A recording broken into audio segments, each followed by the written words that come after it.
I want to tell you a little bit about how I came to be working on these issues, because I think it establishes a little bit about the expertise that myself and other people have developed working on these questions. I want to talk to you very briefly about what pillage does in resource wars, what it means in resource wars. I want to talk to you about where we are with pillage prosecutions of natural resources globally. And then I want to develop some strategies about how this could work potentially in the context of the Democratic Republic of Congo. Finally, I want to end with some concerns and some cautions that I hope you will be appraised of. But what's most important is that I'm not an expert in your country, and I'm here to listen to you about whether this is a tool that can be useful to you. And so perhaps by putting on the table what I'm about to discuss, we can have that conversation.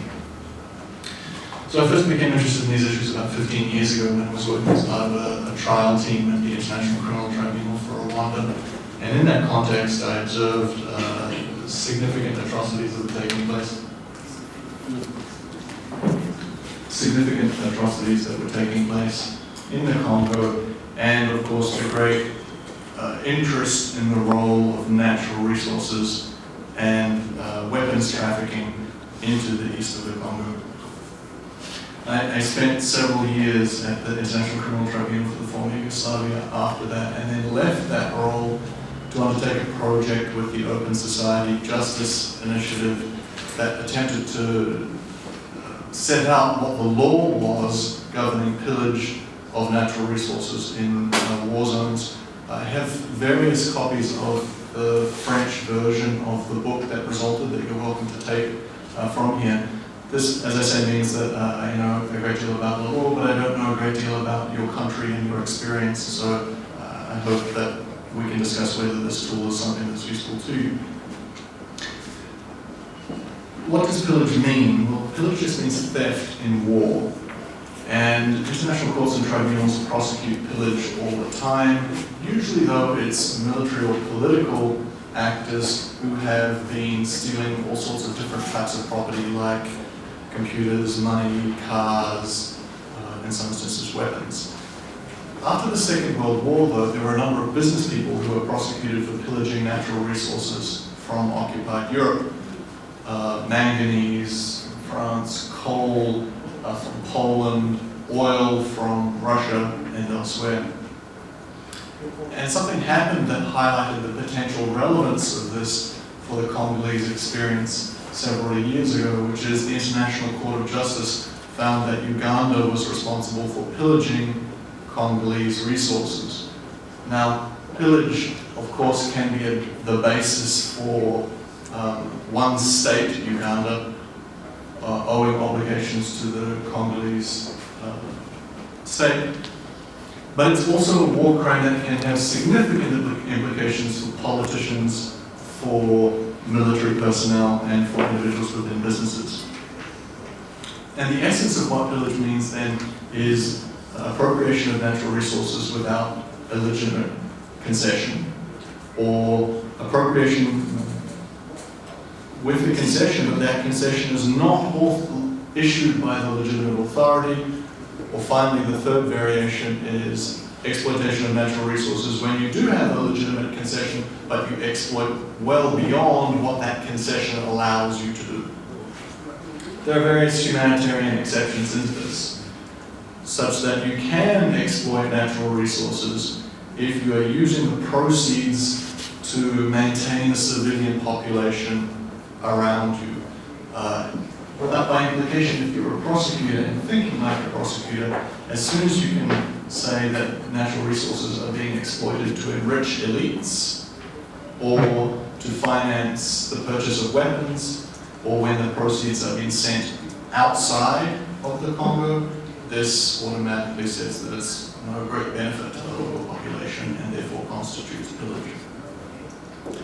So where are we in terms of global prosecutions of pillage of natural resources? And I mentioned earlier that there are very large numbers of pillage cases generally, just not so many applicable to natural resource theft.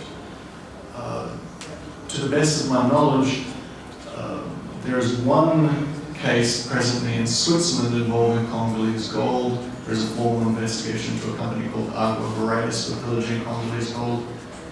At one point, James Kabarebe was indicted in Spain for pillaging Congolese natural resources. But to the best of my knowledge, that's the population of cases, and I'm interested to hear if there are more within the Congolese experience that I don't know about. If I was to think about how to go about using this tool for resource wars that the Congo has experienced, there would be a great deal of information that one could draw on. But one place that I would suggest starting is the mapping exercise that was undertaken by the United Nations Office of the High Commissioner for Human Rights several years ago. And this report really brought together a great deal of evidence about the role of natural resources in the Congolese wars, especially since 1996. And there were three angles that this report said natural resources were especially important. The first was there was an enormous number of violations of other aspects of international humanitarian law and human rights as warring factions struggled to gain access to lucrative natural resource sites. And this produced a whole range of phenomena that were particular to these conflicts. States having front companies that were exploiting natural resources at their behest. It produced strange political alignments according to the mapping process, whereby Rwanda is buying natural resources from the FDLR. Also, Rwanda and Uganda are famously fighting over natural resources in Kisangani, even though they're otherwise allies.